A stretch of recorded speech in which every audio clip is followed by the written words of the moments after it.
Okay, everybody, here we are again, as promised, part 2 of my X100F video. If you haven't seen the first, excuse me, if you haven't seen the first video of the Fujifilm X100F, that was just a basic, I wouldn't say a first look, but my general impressions of using that camera, how I use that camera, and the reasons why, and why I love it so much. The X100F is definitely one of my most favorite cameras that I own. I use it constantly. I use it all the time. It isn't without its faults, but with that being said, this video here, I just kind of want to give you kind of an overall look on the video of the X100F. I'm not going to go into specs and things like that. I'm just going to show you some of the features and how I set up my camera and some of the obviously, you can see some of the accessories that I have on the X100F here. I'm going to be using my trusty camera pointer, which is a paintbrush. So, bear with me here. The X100F is obviously, again, I don't want to go crazy in the specs, but just so you guys know, it's an APS-C crop sensor camera. It is a fixed lens 23 millimeter. With a crop factor that equals 35 millimeters. It's an f2 lens, f2 to f16, and obviously there's an automatic function, just like everything else on this camera as well. They come in silver, which this is obviously silver, and they come in black. When will we see a new version of the X100F, and what will they call it? I have no idea. The X100F is... The F stands for fourth generation, right here, X100F. Will the X100, the new one, will be an X200, will be an X100, you know, I don't know what they could go through after that. They can't make it the F again for fifth because that'll be very confusing. So we don't know yet. I'm sure they're going to come up with something. It's probably going to be the X200, but I don't know. Using Fuji's new backside illuminated sensor, and I believe they're up to 26 megapixels now on the X-T3 and the X-T30, which just released, which I'm looking forward to. I think that that's going to be the next one that I pick up because I don't need all the features on the X-T3. So with that being said, this shares the same sensor as the X-T2 and the X Pro 2. So if you're familiar with those cameras, this is going to give you the same image quality. But this is a very special camera. So like I said in my first video, it's a simple camera, use it simply, and let's just go over some basic things that I have. Real quick, I'll go over what I have added to the camera. And I always add Hyperion cord straps. These can be purchased online. I have a link I'll put in the description below, but these are just so soft and comfortable around your neck. They're super super strong. It's like a nylon, almost like a paracord, and then there's definitely something on the inside. You can feel a stronger cord, and they're binded and glued, and just a simple ring that goes around right here and clips to your side. And these are just, they come in different lengths, they come in wrist straps, but these are amazing. I love them. Different colors, different cords, binding material he calls them. You can get different colors here, and you can get different colors for your binding material, but they're amazing. I went with this, I think it's a Kaza brand half case, and it's not that I'm a huge half case fan, but what I am not a fan of, and I mentioned it in my first video, is this battery door with this clip, okay? I would constantly, with the way that I hold my camera when I'm shooting, I would constantly trip this door, and I'd be walking around with my camera door wide open, and thank God that the camera does have a battery, which this shares the same battery as the X Pro 2 and X-T2. Thank God it has this little clip here that keeps the battery secured, or I would have lost my battery. But it's not a good feeling walking around with your camera door wide open. It's kind of like walking around with your pants zipper down. You feel stupid. So this half case seems to have solved that problem, because it's obviously has a deep indentation here, which allows my finger to stay clear of the trap door there. So again, that's just that. I bought a JJC lens hood, which if the camera will focus off here. I don't know why it's not focusing it up. There it goes. Yeah, I bought a JJC lens hood. These come in various styles. I have the slotted one, and I have this. This one is actually for the X70, but I bought it for the X100F because I just think it looks cool. It's small in design. It doesn't get in way of the optical viewfinder when looking through, so it serves a different purpose as well with that. These are real easy. The camera may go blurry for a second, but this just screws on, and what you have here is your X100F with, when you first get your X100F, it's going to have another ring here on the front. You need to unscrew this ring that it comes with, and that'll avail itself to these threads. Those threads, you'll have an adapter ring that comes with your JJC hood, and then you screw that onto here. And then if you want, like I have done, I actually have a UV filter in here. I always use the B&W UV filters. I just think they're made the best. I'm just a fan of them. You can buy whatever you want. They're not that expensive, but I've never had any issues with them. And again, what happens is, I'm not going to take it apart right now, but what ends up happening is this UV filter screws onto this adapter ring, and then you put your lens hood over top of that, and then the whole guy just screws right on top here. Real easy. If you need to take it off to clean your lens, you could do that, but it does keep it clean. And I usually walk around without a lens cap on my camera, because the lens cap that this comes with is just a metal cap. It's not, it doesn't click on and off. It's more like a compression fit. So when I'm out street shooting or on the move, I don't want to have to sit there and pocket that thing all day long. I'd rather just have a really easy way of getting, my camera ready to go. I don't want to be messing around with the lens cap, so I just leave it off. And the UV filter with obviously the lens hood, because there's a good indentation there. It stays clear of everything. Even in the rain, I've noticed in some moisture and whatnot, I don't really get too many water droplets on the lens using that. But back onto the thing, to the X100F. The X100F has a hybrid viewfinder. So what you're going to have with this is you're going to have a straight optical viewfinder, which will overlay some kind of electronic information like your shutter speed, f-stop, ISO,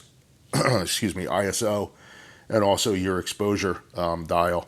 It'll show you actually whatever you put in there, and it'll overlay a focusing point too on an optical viewfinder. So that's kind of like I guess it would be an industry first. It's been on a couple of different Fuji cameras since the X100 series has come out, and it's on the X Pro too. And it's amazing. Do I use it that much? No, I don't. I wouldn't say it's gimmicky. A lot of people love it, but I like to see my exposure real time, so I usually shoot it with the EVF. And the EVF on this, what ends up happening is, however you have it set up, that you'll see, right now it's optical, and see it close up. Now it's back on. You can see right here, if you're just paying attention, you'll see it's clear glass, and so there it goes. So when that little panel goes up, like you just saw, there it goes. When that panel goes up, now it's going to give you your electronic viewfinder, which is what you see is what you get. Now there's another option you can choose, which let me see if I can get that. Sorry if I'm off camera here. I'm trying to access that little, well, I'm not going to mess with it and just keep going off camera here with the video. But anyway, that's your EVF, and that can be accessed using your vintage looking self timer, which is actually that's a button to access whatever mode you would like to use for your viewfinder. This self timer type switch here, which is your EVF switch, like I mentioned, also has a button on the inside of it here. Now, you can set that button up as a custom function however you want. I believe I have mine set to ISO parameters. Okay, so when I hit that button, it gives me my ISO parameters. And now it gives me ISO 1, 2, and 3. I have my ISO set for 3 different things. ISO 1 for me is an ISO base of 200 and a limit of 1600 and a shutter speed of 1/400th. So for bright daylight, street shooting, I want to capture, I want to stop motion. I don't want to convey any blurry images, and I want the shutter speed to be fast, and I'm not worrying about running the ceiling out. ISO 1. ISO 2 for me is a base of 200, which the ISO base on the X100F is 200, by the way, if you didn't know that. And then I have a limit of 6400, and I have a shutter speed of 1/250th. Now that's a good walk around, general, taking pictures of basically everything under the sun. Now when it gets dark out, or I'm worried about my high ISO noise, I have again a 200, a 6400, and I have a shutter speed of 60th. Okay, so that's kind of how I have that set up. And like I said, I have that set up with the front function button there. You can do as you choose. Right here, you have your on and off switch. Okay, and that's coupled with your, right here in the front, and that's also coupled with your shutter. It is a threaded shutter button, so I have a soft release. And I believe this is JJC too. This is just a brass one. They got a million different designs. It's up to you guys, whatever you want to use. Your hot shoe, of course, on the top. I'm trying to function this around, sorry guys. Your hot shoe. And then you also have your shutter speed dial. Now again, shutter speed dial can be set on however you like. It can be set automatic with the A designation. And you got a bulb, you got a T, which if you put it on T, that's going to allow you to use one of the command dials in the front or back, however you choose to set it up, to access your shutter speeds. And then you have all the way up to 1/4000th of a second for mechanical shutter. Now, I believe you obviously can go past that. If you access the electronic shutter, you're at, let me see if I get a focus up there. I don't know if you guys can see that. There you go. 1/32,000th of a second for electronic shutter. So you're not limited to the 1/4000th, but you are if you're using mechanical shutter. If you know the differences between mechanical and electronic, do some research on that. Shooting with an electronic shutter when there is some movement can definitely cause some issues with a rolling shutter and blurry, I wouldn't say blurry, skewed and warped images.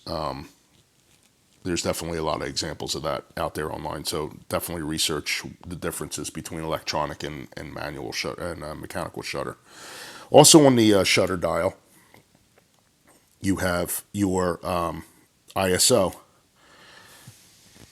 You can set your ISO obviously however you like, but you can also set it here. You pull up and you spin the dial, and you're going to see in this little window here that there is a I'm trying to get that better picture for you. There you go. You can see a little window right here, and there's your ISO settings in there. That can also be placed on auto, so you can shoot this auto ISO.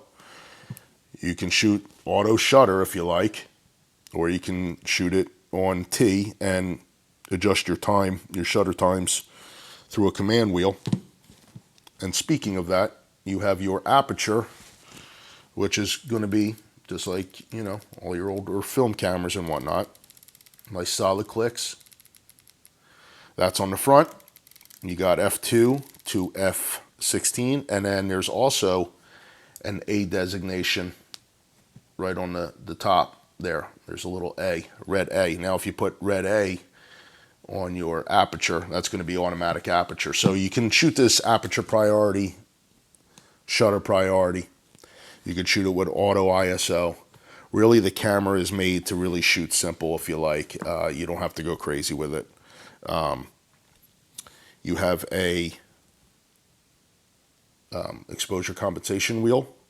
It gives you +3, -3. But if you go to the command, there's a C on here. And if you switch that to C, and you can use one of your command dials, you will now have, I don't know if you can see that, but now you can see that your exposure has gone from -5 to +5.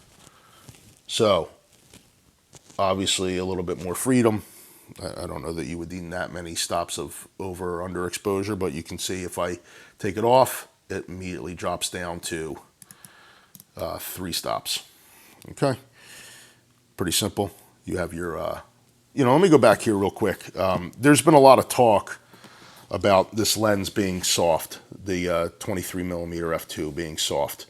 I think you need to learn how to use it or know what you can and can't do with it. You can shoot it at f2 all day long, especially at some distances. The lens is extremely sharp, obviously midway through its aperture designation, like at 5.6 and whatnot. f8 is razor sharp. But people were trying to shoot close focus, which this lens will shoot extremely close. I wouldn't say macro, but it gets very close. If you're shooting very close and you're shooting f2, your images will be soft and have a glowy haze about them. If you stop the lens down to f4, okay, you put it on f4 and you shoot close focus, you're still going to have an extremely shallow depth of field, but I guarantee everything will be sharp. Okay, I can post some examples of that. If you visit my Instagram, you'll definitely see some examples of that.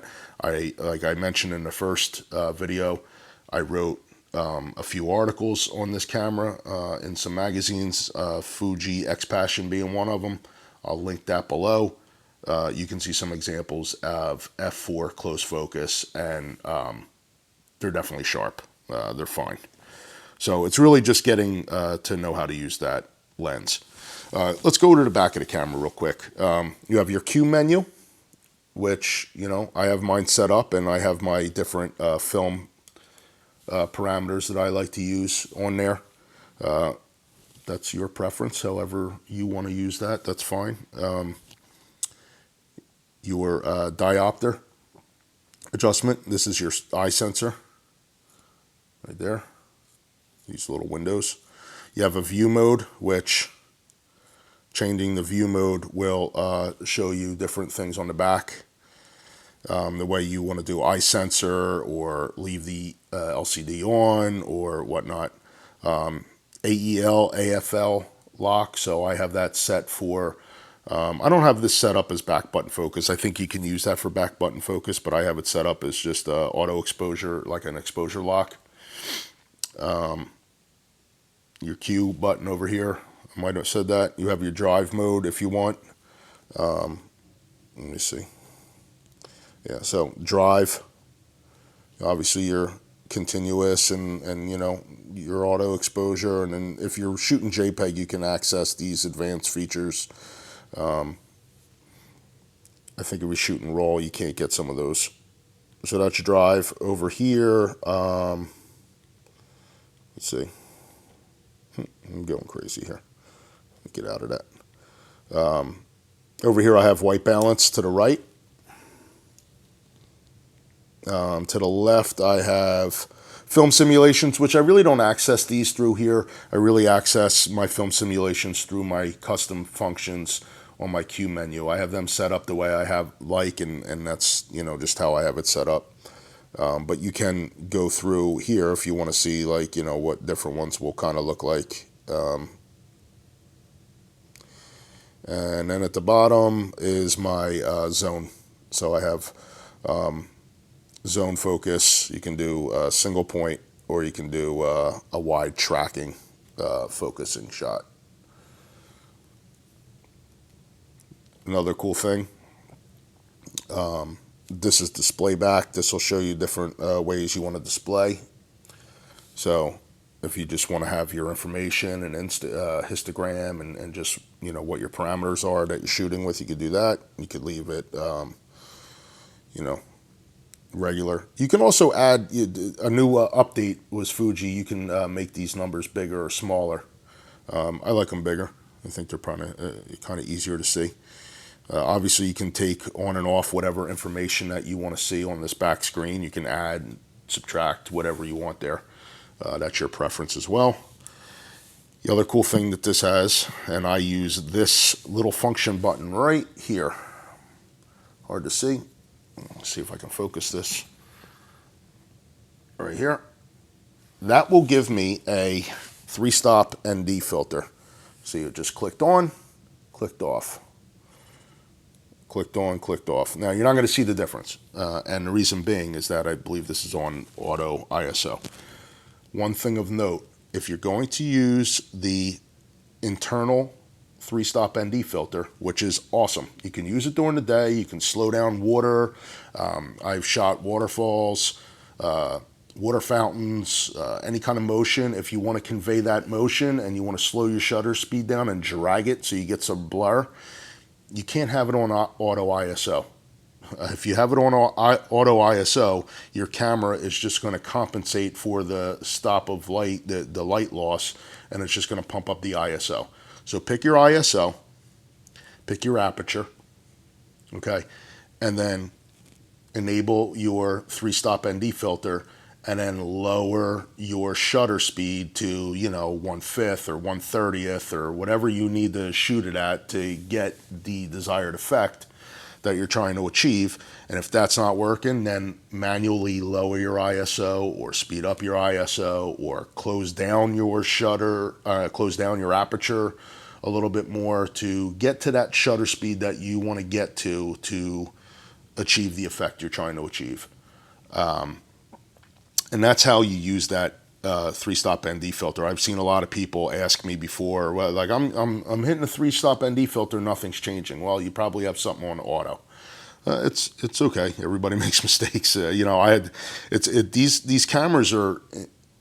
It's such a weird thing with Fujifilm because they you know, remind you of an old school vintage style camera with their dials and their you know, and their modes and, you know, your aperture ring and your shutter speed and your comp dials, everything. You don't need to dive into the menu to do much with the Fujifilm cameras. But they are extremely advanced with their color science, with their JPEG renditions, you know, the way they process their JPEGs to mimic some of their popular films, their X-Trans sensor. Love it or hate it. Some people do not like it with Lightroom. I've never had an issue, and especially with Lightroom's newest update, which has enhanced details, which work with Fuji X-Trans sensor RAW files. You know, they're amazing cameras, but they can be used very simply, and they'll do a lot of the homework for you. I'm not telling you to go out there and shoot everything you know, everything in auto. You can if you want. Shoot your camera, do what you want. I shoot primarily this camera always in RAW and JPEG. I usually do JPEG fine and a RAW image. It is one disc, one card. So it is one SD card. So I shoot everything RAW and JPEG fine. I shoot everything usually on auto ISO and access my 3 parameters that I have set up that I showed you earlier. And so most of the time I'll shoot it in aperture priority, leaving my shutter speed on A for aperture on auto, because that's how I'm accessing my ISO. my 3 ISO choices there. So let the camera do all the hard lifting, and I pick my aperture to, you know, if I'm shooting on the street, I'm shooting, you know, f8, f11. You know, if I'm shooting a landscape, I'm f11, you know, f16. Sometimes I'm, you know, whatever. If I'm shooting portraits, I'll stop it down if I got some distance again to, you know, get that bokeh if I want to. But it's a very easy camera to use. It's definitely easy for beginners. You don't need to be intimidated by it, but this is a fantastic street camera. It's a fantastic everyday camera. It's not pocketable. It's a little bit too big to be pocketable, but it's so easily slung around your neck, especially with the amazing Hyperion straps that, you know, you can get for these. And they just look the part. I mean, it's a beautiful camera. I mean, there's anybody that tells me that that isn't a beautiful camera, yeah, I don't know. I don't know what they're looking at. I don't know what their type of cameras, you know, is, but it's gorgeous. The silver, I love the silver. The black is beautiful too. But yeah, yeah, I'm a Fuji fan, definitely. I shoot a lot of other things. This is actually being filmed on a Canon EOS R, the new mirrorless Canon that they came out with. I shoot a lot of Fujifilm cameras, obviously, everything from an X70, X Pro 1, X Pro 2, XE2S, and the GFX, and, you know, this one. I had an XT2, I sold it, actually, to get this Canon, but I'm probably going to pick up the XT30. I don't need the XT3. My business partner has the XT3, and it's an amazing camera, but a lot of the video functionality doesn't really fit my needs, so I'm really just here for the photographs, and so the XT30 will be it. But I shoot Canon, I shoot Nikon. I'm not, you know, and forget about film. If you ask me what I shoot with film, it's everything under the sun. So, but this camera has been my go-to everyday kind of camera that I like to use. So I hope that helped you guys out with how to set up your X100F, some of the functions and features that it does offer you for photography. I didn't get into video. I'm not going to get into video, especially with this camera. I don't think it's something that you obviously can shoot video with it. It does. I don't know if it does 4K or not. I don't even know, but you can definitely look that up, but I wouldn't be using this for video anyway. The other thing to mention too, if I didn't, these command dials, they're all, like on all Fuji cameras, they're push buttons too. So you can access them by using the wheel, and you can also push them in, front and back. Okay, so that's just something to note, and that offers you another you know, function. But I hope you enjoyed it. As always, give me your thoughts. Tell me how you use your X100F. Tell me how maybe you set your camera up, what you like about it, what you love about it. Please see my other videos. Subscribe to this channel down below. Check out the links. I'll put a link in there for how to purchase this camera if you don't want to wait for the new one, because honestly, we have no idea when the new one's going to come out. I haven't heard anything, and I have some friends in the industry, and I haven't heard anything of when this is going to be released. They could just be keeping it a secret from me so they get the first ones and I don't. But yeah, definitely check out the links below for some of these goodies that I have on here, and I hope you enjoyed it, and I will catch you on the next one. Thanks, guys.